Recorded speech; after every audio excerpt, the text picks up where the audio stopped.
Assalamualaikum warahmatullahi wabarakatuh. Selamat pagi adik-adik. Apa kabar? Semoga kita semua selalu dalam lindungan Allah Subhanahu wa taala. Amin. Jadi sebelum kita memulai pembelajaran hari ini, alangkah baiknya kita berdoa terlebih dahulu. Berdoa mulai. Bismillahirrahmanirrahim. Raditu billahi robba wa bil islami dina wa bi muhammadin nabiyya wa rasula. Rabbi zidni ilma warzuqni fahma. Amin. Pada pembelajaran hari ini kita akan belajar mengenai hadis, sunnah, khobar, dan asar dengan tujuan pembelajaran sebagai berikut.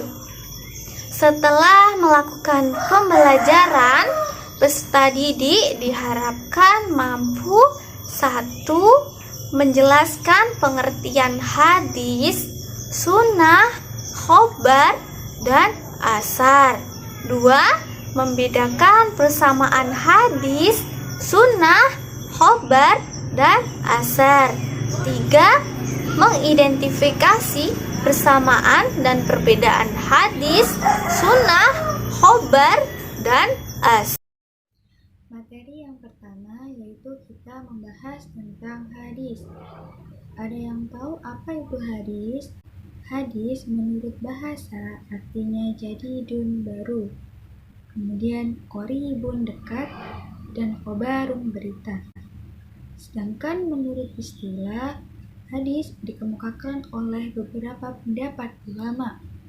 Yang pertama yaitu menurut muhaditsin atau ulama hadis, di mana hadis adalah segala yang disandarkan kepada Nabi Muhammad SAW, baik itu hadis marfu yang disandarkan kepada Nabi, kemudian hadis mauquf yang disandarkan kepada sahabat, dan hadis maqtu yang disandarkan kepada tabi'in.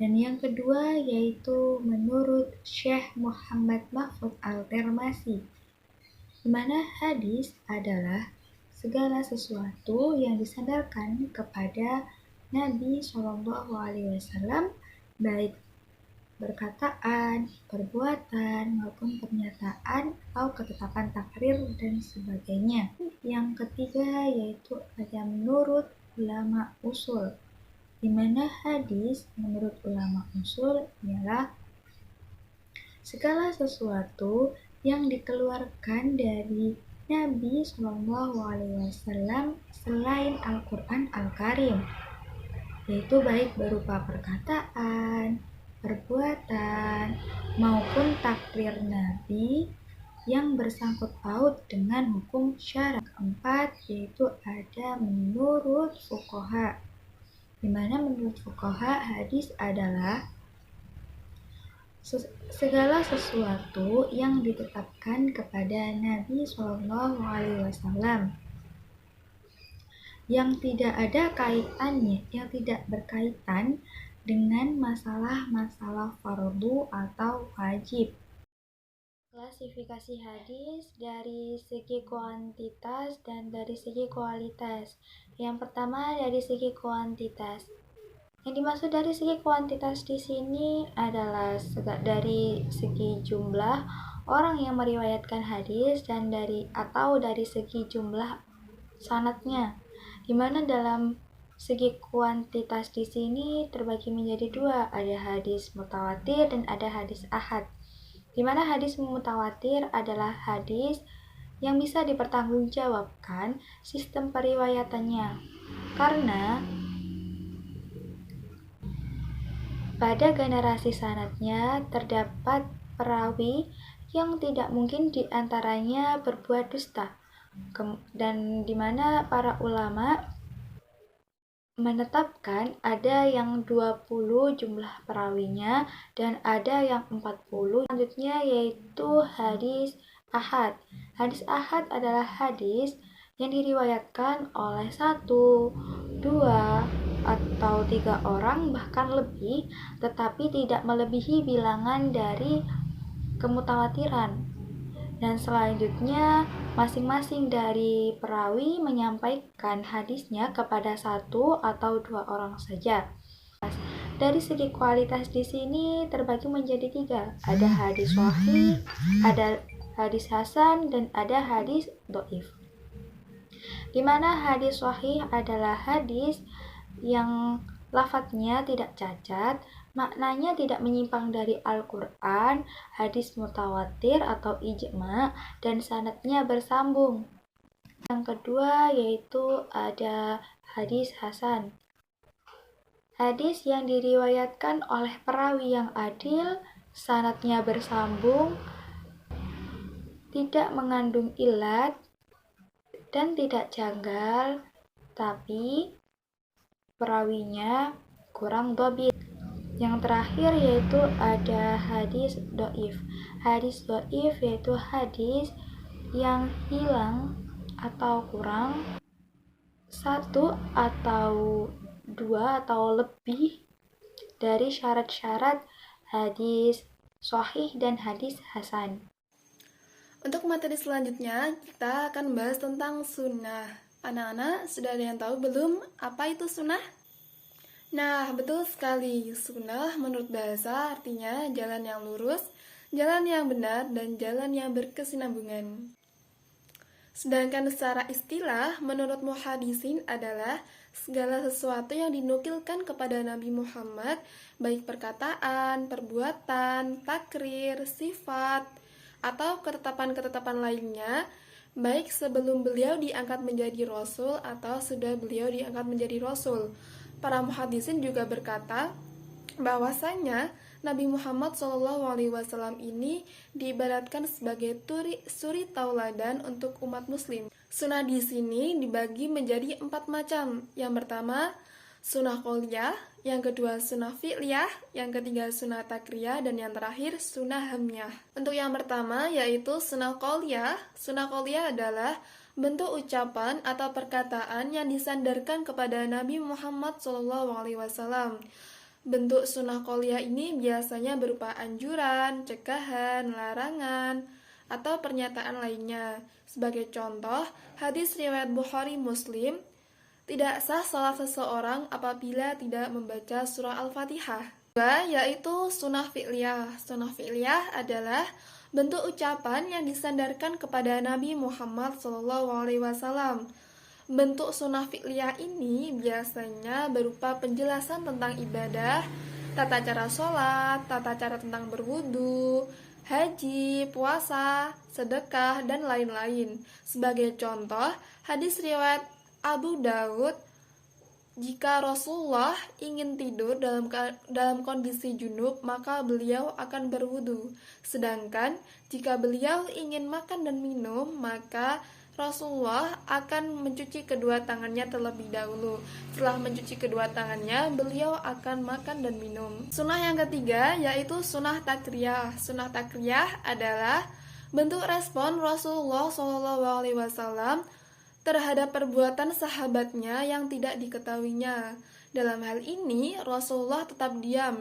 Diamnya Rasulullah berupa persetujuan atau takrir. Sebagaimana contoh, yaitu tentang hadis daging dab. Ada percakapan antara Rasulullah dan sahabatnya. Percakapannya begini. Sahabat bertanya kepada Rasulullah, "Ya Rasulullah, apakah daging ini enak?" Dan Rasulullah menjawab, "Daging itu tidak ada di dalam kaumku dan aku tidak menyukainya." Sunnah yang terakhir yaitu sunnah hamyah. Sunnah hamyah adalah sesuatu yang dikehendaki oleh Rasulullah SAW, tetapi beliau belum sempat untuk melaksanakannya. Contohnya yaitu puasa sunnah pada tanggal 9 Muharram. Pun pengertiannya menurut ahli hadis ialah ma'udifa ilan nabi sallallahu alaihi wasallam au ghairihi, yang artinya sesuatu yang disandarkan kepada Nabi sallallahu alaihi wasallam atau selainnya. Sebagian ulama berpendapat bahwasanya khobar itu khusus untuk segala sesuatu yang datang atau yang bersumber selain dari Nabi Shallallahu Alaihi Wasallam. Maksudnya bukan dari Nabi. Sayyidina Ali berkata, Minas sunati wat ulkafi tahta surati fis sholati, yang artinya sebagian kesunahan di dalam sholat ialah meletakkan tangan di bawah pusar. Hai adik-adik, bagaimana? Apa kalian masih semangat untuk mengikuti pembelajaran hari ini? Nah, untuk yang selanjutnya kita akan belajar mengenai asar. Mungkin dari kalian ada yang sudah tahu apa itu asar? Belum ada yang tahu? Kalau belum ada yang tahu, kalian simak dan perhatikan ya penjelasannya. Kita mulai. Dari segi bahasa, asar berarti bekas sesuatu atau sisa sesuatu. Asar berarti pula nukilan atau yang dinukilkan. Menurut jumhur ulama mengatakan bahwa asar mempunyai pengertian yang sama dengan khobar dan hadis. Sedangkan menurut sebagian ulama bahwa asar lebih umum daripada khobar, yaitu bahwa asar berlaku bagi segala sesuatu yang datang dari Nabi Shallallahu Alaihi Wasallam maupun selain Nabi Shallallahu Alaihi Wasallam. Sedangkan khobar khusus bagi segala sesuatu yang datang dari Nabi Shallallahu Alaihi Wasallam saja. Dan yang terakhir menurut fuqaha. Para fuqaha menggunakan istilah asar untuk perkataan-perkataan ulama salaf, sahabat, tabi'in, dan lain-lain. Contohnya seperti perkataan seorang tabi'in, Ubaidillah bin Abdillah bin Utbah bin Mas'ud.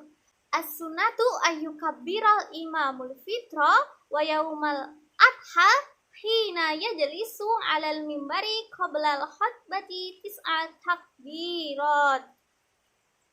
Artinya, menurut sunnah, hendaklah imam bertakbir pada hari raya Fitri dan hari raya Adha sebanyak 9 kali ketika duduk di atas mimbar sebelum berkhutbah. Persamaannya yaitu sesuatu yang bersumber dari Nabi Muhammad SAW, baik berupa ucapan, perbuatan, dan takhrir Nabi Muhammad SAW. Persamaan yang kedua ialah hadis, juga disebut dengan sunnah, khobar, dan athar. Selanjutnya ialah perbedaan. Perbedaan yang pertama kita bahas ialah perbedaan hadis dengan sunnah. Hadis terbatas pada perkataan, perbuatan, takhrir yang bersumber dari Nabi Muhammad SAW. Sedangkan sunnah ialah segala sesuatu yang bersumber dari Nabi Muhammad SAW, baik berupa perkataan, perbuatan, takhrir, budi pekerti, tabiat, dan perjalanan hidupnya, baik sebelum maupun setelah beliau diangkat menjadi Nabi dan Rasul. Yang kedua ialah perbedaan hadis dengan khobar. Sebagian ulama berpendapat bahwasanya khobar ialah sesuatu yang disandarkan atau yang bersumber dari Nabi Muhammad SAW. Yang ketiga ialah perbedaan hadis dengan athar. Jumhur ulama atau sebagian besar dari ulama berpendapat bahwasanya athar memiliki arti yang sama dengan khobar dan hadis. Tetapi sebagian ulama berpendapat bahwasanya athar memiliki arti yang sama dengan khobar, yaitu sesuatu yang disandarkan kepada Nabi Muhammad SAW, para sahabat, dan para tabi'in. Kesimpulannya ialah yang pertama hadis. Hadis adalah segala ucapan, perbuatan, takhrir, atau ketetapan Nabi Muhammad SAW. Yang kedua ialah sunnah. Sunnah memiliki arti yang lebih luas daripada hadis, karena sunnah meliputi segala sesuatu yang datang yang bersumber dari Nabi Muhammad SAW, baik sebelum maupun setelah beliau diangkat menjadi Nabi dan Rasul. Yang ketiga ialah khobar.